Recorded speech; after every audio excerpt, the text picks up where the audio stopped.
Today, we will be doing an experiment where we replace the boat propeller with this water flossing system. Let's see whether it can push the boat forward using the conservation of momentum. In this way, marine animals won't get hurt by propellers. This is the water flossing system we brought from CBS.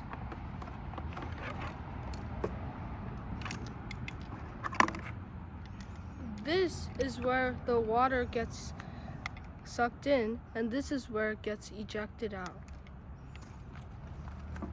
Now we are going to attach it to the boat.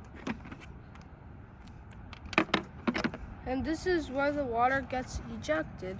So we use the conservation of momentum to push the boat forward. It's slow, not fast. Why? But we have two systems powering the boat. Well, it seems like it's pretty slow. It's really heavy. Wow, there's a lot of water inside. So this ship leaks water. We have to find something that is lightweighted and doesn't leak water.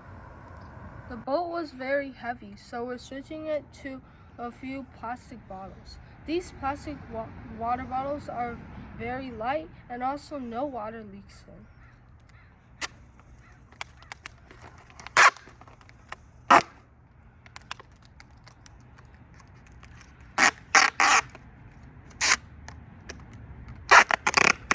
Let's see if this works. It's moving.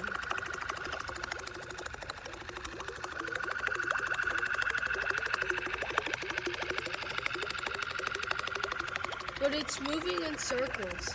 So we have to make a new design that doesn't make it spin in circles. As you can see, our experiment is very successful, but it always spins around in circles. Next, we will think of a way to let it go straight instead of spinning. Thank you for watching.